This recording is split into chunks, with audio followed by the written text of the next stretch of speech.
Hey guys! It has been a long while, but welcome back to Brighting. It's been 6 months. That will 6 not happen months. anymore, promise. Definitely not. But lots of crazy things have been happening back then and now. I'm sure all of you, the world is crazy right now. First things first, obviously the most important thing, I got married! She found him! I found my co-stars and he's perfect. We got married on February 29th. Leap day. It was awesome. And we got back. We went to Bali on our honeymoon. And we're glad she's back safely with all the COVID-19 stuff that's been happening worldwide. We hope all of you guys are staying safe and healthy and protecting yourselves and the ones that you love.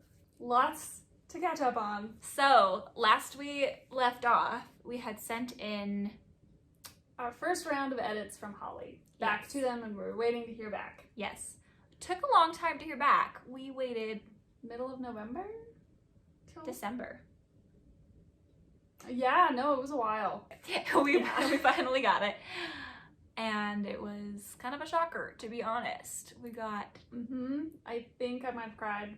multiple times. Yeah. I know you cried. I know I cried. Ken was there. I'm pretty sure I cried at some point too. It was longer than our first edit letter was, and every bit as crazy. This one, they wanted us to do basically a complete 100% rewrite of the first like 14 or so chapters, which is the whole first half, and then a lot of heavy, big changes to throughout everything. The ending was the least amount of editing, but there was still a lot to do. Just because of ripple effects. We switched a character from being Iana's brother to Galene's brother, and that changed so much. Yeah. We switched the relationship status of Kostas and Galene at the beginning of the book, and we switched the relationship status of Braxis and Iana at the beginning of the book. And they wanted to change a lot of power things that they thought had plot holes and stuff like that. Yeah. So we had to sort through all of it, wrap our minds around it, talk it through, talk to our agent. Yeah. Make decisions about how exactly we would make these changes. And we had to figure out what we wanted to hold our ground on. There were a couple things that were like, no, this is our story. Yeah. Like, this is the essence of our story, and we want this. So we talked to our agent. He helped us. Then we got on a phone call with Holly and Lauren, and we had a really great conversation with them. It was awesome. Yeah, and ended up with a good plan of how to move forward. Yeah. Still knowing that we were going to rewrite a crap ton again. Yeah. So. But the best thing that came out of it was a new title idea. This is like exactly how it happened. The editors were like, okay, this is our title idea. The Immortal Game. This is it! That is the title of our book! So, yeah. Look for it. The Immortal Game. The Immortal Game. It's perfect. So we're like begging them to keep it and not to think of anything else. Yeah. Because we love it. We started rewriting, and that was crazy because we had a deadline of about a month and a half. They wanted it in 6 weeks, and it was right about Christmas break that this was happening. So she's going off to meet Ken's family for the first time. She got engaged, and that was great. Oh, that was good. I set that up with Ken. She was good. Yeah. It was great. They had no idea. I didn't think she was that good of a liar. I am such a good liar. And then there was Christmas break, and so that's you were gone, I was gone, and it was just so much happening. Yeah. So we essentially rewrote the entire book in a month. We moved it to February 8th being our deadline. Rather than January 25th, I think. And we wrote like crazy people, and I went back to school. So it was crazy.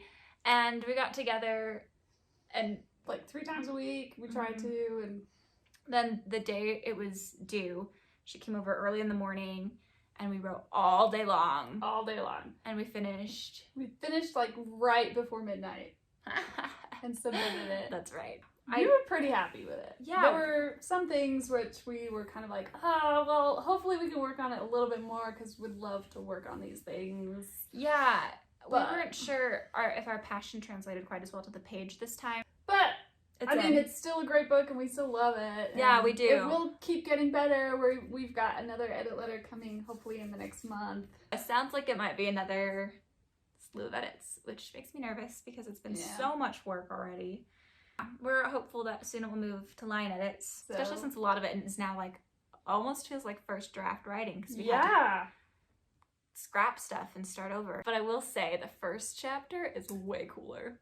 Yeah. There were definitely some things that were like, okay. Okay. We went to an awesome conference in February. Yeah, and it was extra awesome because our agent was there. Yeah, we got to meet, I got to meet him in person for the first time. She knew him before. So we got to spend some good quality time with him, get some good quality feedback on our separate stuff. And then we got to sit down with him separately and just talk. That was a great conference for that reason. We got great feedback from other professionals in the field.